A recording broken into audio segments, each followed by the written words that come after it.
in the day, I had asked her dad if I could have a conversation with him and his wife, and my girlfriend was at the table as well. It got to the point in the middle of the conversation where I asked them what I needed to do in order to get their blessing. Oh, no. I bet they give you a list, huh? How should we proceed in our relationship when we haven't gotten my girlfriend's parents' blessing? Have you not got it because you haven't asked for it, or did you ask for it and they said no? I asked for it, and it was a long conversation where I feel like her mom was bashing me. Dude, okay, tell me how it went. So it was around Thanksgiving, and earlier in the day, I had asked her dad if I could have a conversation with him and his wife, and my girlfriend was at the table as well. And the conversation started off good. I mean, we were just talking about how everybody was doing and everything, and it got to the point in the middle of the conversation where I asked them what I needed to do in order to get their blessing. Oh, no. I bet they give you a list, huh? No, they didn't really give me, I mean, they gave me a couple things, but I felt like it was just, her dad didn't really say too much. It was more of her mom, and she was just like, we feel like you're being manipulative toward her and you're trying to take her away from our family and some other things. And it actually went on for like an hour and a half, man, to where like she told me I was getting upset at what she was saying. Like she said that she could see me getting angry. And I was like, well, of course I'm going to be a little upset. But yeah, it was like an hour and a half conversation where I really didn't say anything. Nobody was really saying much except her mom. And it was a lot. Was it something that you could tell had been building up for a long time? I don't know. Like, I just felt like it all came out at once. Yeah. Why did you feel the need to ask both of them at the table? Because I just feel like, I mean, she can speak for herself, but I think it was important for my girlfriend to get that blessing before we proceed. Okay. Grace, what was your memory or experience of that conversation? It was definitely a hard conversation. I kind of anticipated it not going the way it went, but just maybe not having the outcome we wanted.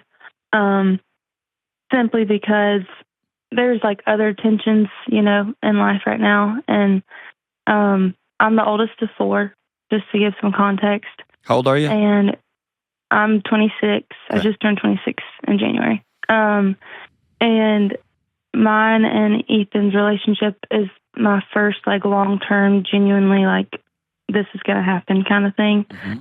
And on top of that, it's been long distance. So, you know, that ropes in some difficulty as far as family time and them getting to know one another and things like that. And we'll be having dated a year in April, but it's come with its own like good and bad at times. But going back to that conversation, I think it was a lot of fear that was like the root of that reaction. Yeah, but you would have known that mom's going to react like that because mom always reacts like that.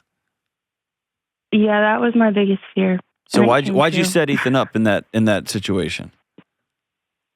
I don't think it was never an intentional let me set him up for this to happen the way it did. But you kind of knew what was going to happen though, right? I think my inner fear was, what if this happens? But then on the flip side, I was like, I would hope at 26 they can see that I'm happy and we're happy, and then just be in support of that and be happy for us, kind of thing. Have they ever been supportive in that way of you?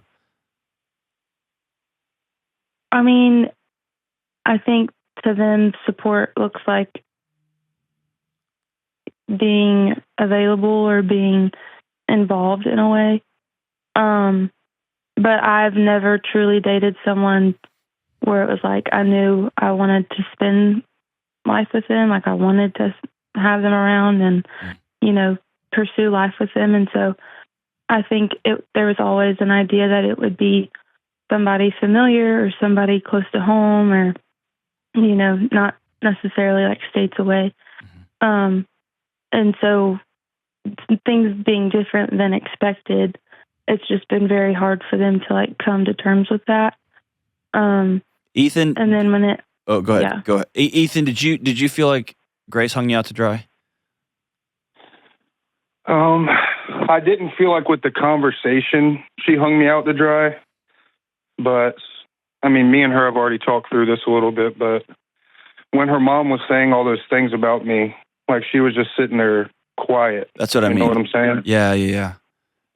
Grace, Yeah, why didn't you intervene and say, whoa, stop talking about the guy that I love?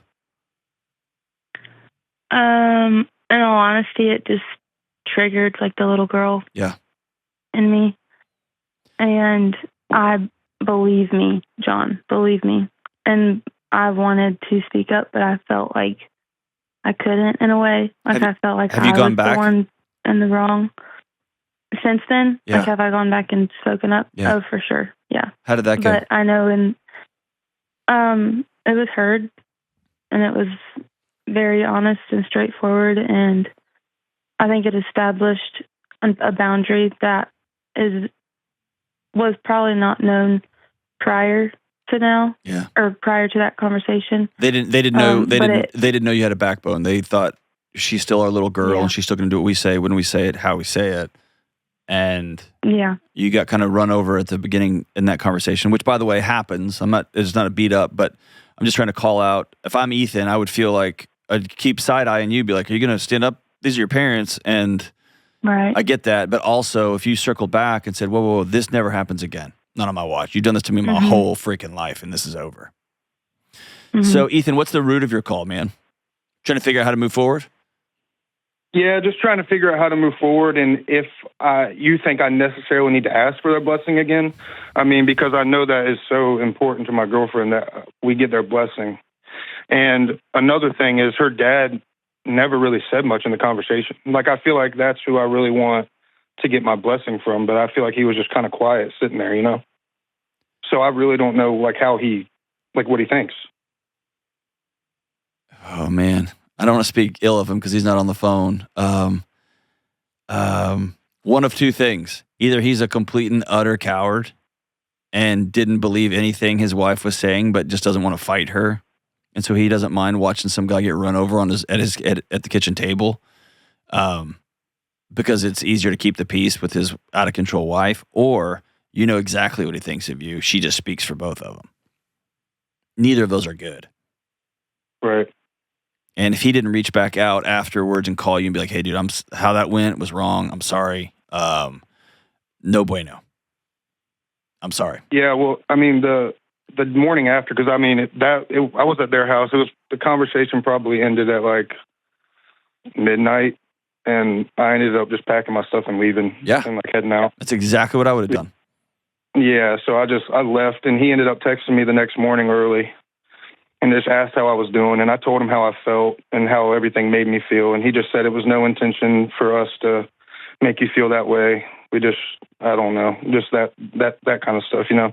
Well, I mean, it was 100% their intention, and they got what they wanted. They wanted you to leave. And they got what they wanted, which is you to get away from their daughter for a minute. Yeah. And that was another thing her mom was saying in that conversation is she felt like I was smothering her in a way, and that like we should I was like, she wants to like not talk to each other and like take a break, and she was like, basically said yes, and I was like, well, I'm not going to do that. I mean, I love her. Yeah. So. Yeah, she doesn't really get a vote there. To me, Grace, what do you still searching for? Because here's the thing: I'm an old-fashioned Texan. I called my wife's Texas father and asked for permission to marry his daughter. Number one, she was a grown woman, and we're not in the 1300s, right? I wasn't trading like many goats for her, right? She wasn't his possession to quote unquote give away. I also, I don't know, there's an old school respect thing that I just like. And so I'm all about it. I love it. And by the way, my father-in-law was hog hunting, and he's one of my favorite people in the world, but he was gone. I went ahead, I talked to my wife's mom. She was awesome and said we'd be honored and whatever. My father-in-law called me back that night late and said, I heard you ask my daughter to marry her. What'd she say? He knew. And she said yes. Got long silence, and he just said, there's not a rock small enough that you could hide under that if you hurt my daughter, I won't find you. And I was like, yes, sir. And he goes, All right. And he was awesome, man. But I remember him being like, got it. I love that. I love it. There's a lot of theater in it, but I love it. But here's the thing. If you're asking for a blessing, Grace, out of this codependence, like I've never been able to pick a class in high school, buy a car, pick an apartment, date more than 2 weeks without mom coming in and saying, this is what's going to happen, this is how it's going to be.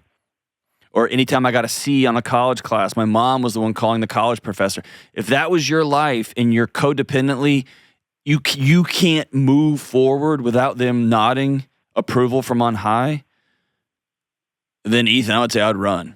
Or I'd at least take a big step back, because Grace, you're going to be asking her opinions on. You're going to have a third person at your table for your entire marriage, and your marriage is going to suffer for it. If Grace, you like the picture, you as a little girl, you always had this dream of the guy you were going to marry was going to ask your dad for your hand in marriage, and he was going to say yes, and they were going to punch each other in the arm. Like, I don't know, whatever picture you had. If you just know that's what I wanted, and I totally get that, and I love it, and I hope Josephine demands that of her, the person, my daughter, Josephine, demands that of who she married. I hope that's the case. And it's old-fashioned, and I don't care. I like it. But if you're doing this because you are so uncertain about your next move because your mom has dictated every move in your life, you're going to have to cut that cord, or you're going to have to let Ethan go. Because when y'all two say I do, you can't invite her to share your bedroom with you. And you can't invite her into your finances, and you can't invite her into your home decisions and job decisions. You can't invite her into like permission to send your kids to a certain school or whatever. It's got to be you and Ethan, ride or die. Yeah. And so if there's a grieving, like, tell me about this blessing. What do you need from it? Honestly, it's not, for me, it's not really a codependency thing. It's more so just that as their oldest daughter, I always prayed for and envisioned them having that relationship with my spouse, significant other, where they could hand that over with joy and excitement. And I can't make them feel those things. I think they do feel those things, but it's coupled with grief because they see their daughter's not going to be around like she always has been. Sure. And available to them in ways that I have been. And, life has ultimately dealt my family cards in ways that it's like, at the end of the day, all we had was family. Sure. Like the six of us. And so that is what's hard, is drawing that line of separation, to step away from that. And so it's like, at the end of the day, I know I love my parents, and I seek their wisdom and all of that, but I also know that I am an adult. Yeah, they raised a strong, smart woman, right? Ethan, there's not really like a research answer to this. I'm just going to tell you what I would do. I would reach out and call Dad. And I would say, hey, I'm going to be in town. I'm going to come in and visit. I want to take you out for lunch. Just you. And I would probably be pretty direct and specific and say the last conversation we had didn't go well. I didn't ask the question right, and I'm going to own that.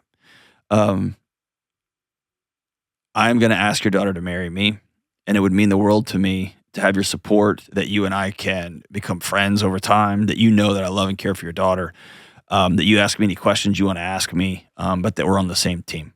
And I can't choose if you want to be on the same team as me. I can't choose if you like me.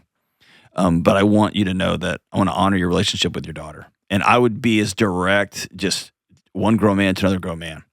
And again, not can I have her hand, because she's not property, right? She's not his to quote unquote give away. But there is hey, we're joining families here. And Grace, I would go take your mom out and say, Mom, this looks like this is happening. We want you on board. And also we know that, and by the way, this can't happen in text. This can't happen on the phone. You need to do this in person. We want you side by side. And what you said last time really hurt him bad. And you don't have to join us in this, but man, we don't want to do life without you. And family will be family. And it might be that we're in different towns and different states for a season, or we might be overseas for a season. Who knows? But y'all are always going to be our family. It's just going to look differently. And I would give them a chance and have that conversation, that direct conversation.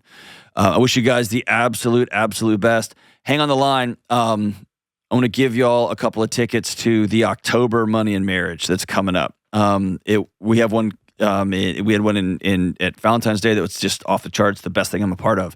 But we're going to do it again in October, and I'd like to invite you to come join us by that time. And if you want to just go ahead and do your wedding at Money and Marriage, that would be even doper.